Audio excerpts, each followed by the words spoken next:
Caruso runs a break. Caldwell Pope goes to the wing here. James! Oh! Trying to play at the defensive end. Got blown by back. Oh, yes! Hook jam! Harden, step back. Puts up the three. Got hit. Shot's good! And one! This time here, set. Oh, Russell Westbrook!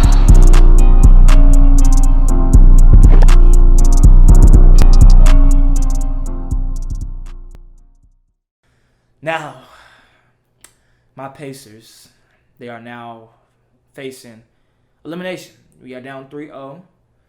We don't have Domas Sabonis. Victor Oladipo went down one game, but he's still been playing. T.J. Warren has been playing like the T.J. Warren of the seeding games that we've been used to being playing, or seeing, I should say. It's just the Heat are just outplaying these guys. That's from what I've been watching and what I've been seeing. The Heat is just straight outplaying these guys. In the last game, the Heat survived a comeback and winning the game 124-115. And I've been seeing guys just been hooping. Duncan Robinson went for 7, 8 from 3. One game, I think that was game 2. It was game 2. He went 7 for 8 for 3. And it's just like Jimmy Butler's been doing well, leading this team. Being a good penetrator, getting his teammates involved. Goran Dragic, who's been taking over for Kendrick Nunn, who has not been playing in these games due to a lack of, or poor health, I should say. Because if you remember that he did suffer the coronavirus before they went to the bubble, him and Bam Adebayo. But Bam Adebayo was cleared and he came into the bubble and he played very well. But Kendrick Nunn, who wasn't in good shape when he returned to the bubble, he played in some of the seeding games, just wasn't the best of shape, so he hasn't been playing in this series. But Goran Dragic, who is going on the last year of his contract, I might add. This is his last year of his contract. He will be free agent this offseason. He's been playing very well, averaging over 20 points this series, and being a good leader on the floor, and like getting everybody involved and scoring when need be necessary. I think in one game he scored 20 points in a half, and only dropped 4 points in the first half. So, and even in game 3, the Heat took 52 free throws. So let's just stop right there. 52 free throws. Nate Millen talked about this in the post-game presser in game 3. That's ridiculous. That's a lot of free throws. That's a lot of fouls that is being contributed to this team getting the points they need to get to the line. That's a lot. 52? I just said that the Rockets broke the NBA record with the most three-pointers attempted in the game, and that's 58. Now, for some reason, that doesn't seem too far-fetched to me, as 52 free throws seems to me for a team. Because 58 threes, that's a lot of threes being chucked up, yeah. But 52 free throws, Jesus Christ, that's a lot. That's a lot of free throws. It's a lot. The Pacers, I don't know. I can't even sit here and say that I really expected them to do much this playoffs. Like, I'm sorry, y'all.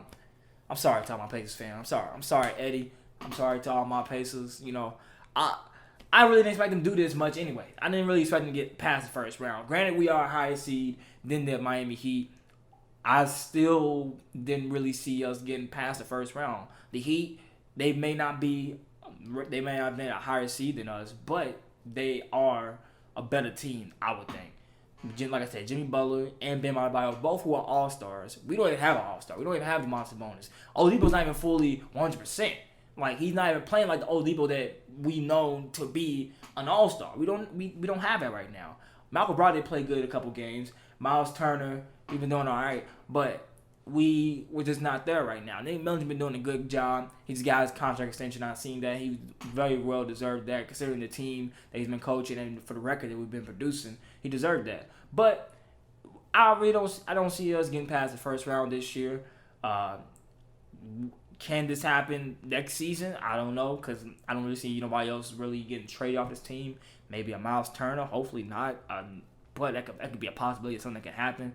But I didn't really expect the Pacers to do much. So this doesn't shock me. But getting swept, that does kind of shock me. At least I want at least 2 games. I thought this was going to go to game 6. But hopefully, as you all are watching this, that they didn't get swept by this time that you are watching, but I don't know. We'll see. We'll stay in the East and talk about another series, the Bucks and the Magic. The very first game, very shocking. Very shocking. And what I mean by very shocking, if you know what I'm talking about, the Magic dominated the Bucks. I'm talking about they led the game. Like, they was beating them the whole game. It wasn't one of those wins that was like, oh, they won in the clutch like they did last year when DJ Augustine hit that clutch 3 on the Raptors to take game 1. No.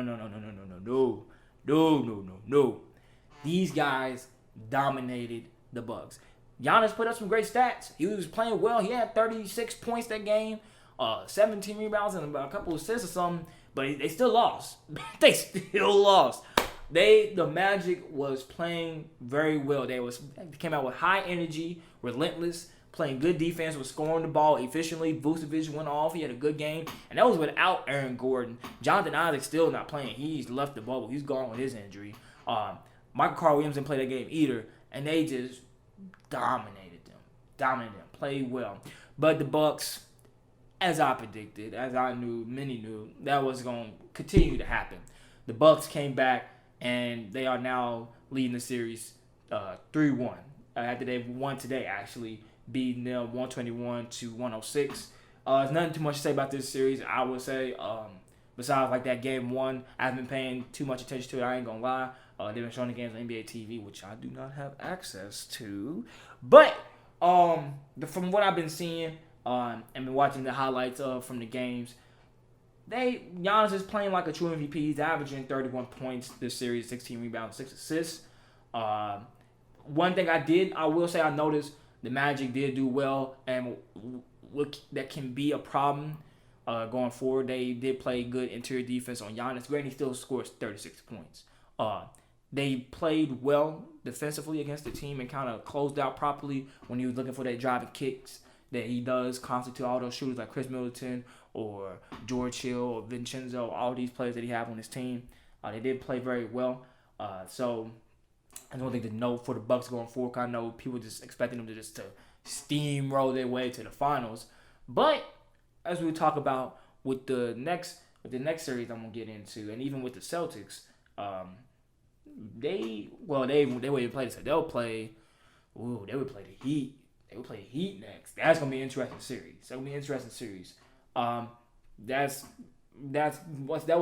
actually a series that I look forward to, because if I believe so, in the regular season, the Bucks have lost both times against the Heat. And the Heat, they are a smaller team than the Bucks, but they play better defense than the Bucks actually, and they actually know how to guard Giannis. So that should be a good series to see in the Eastern semis.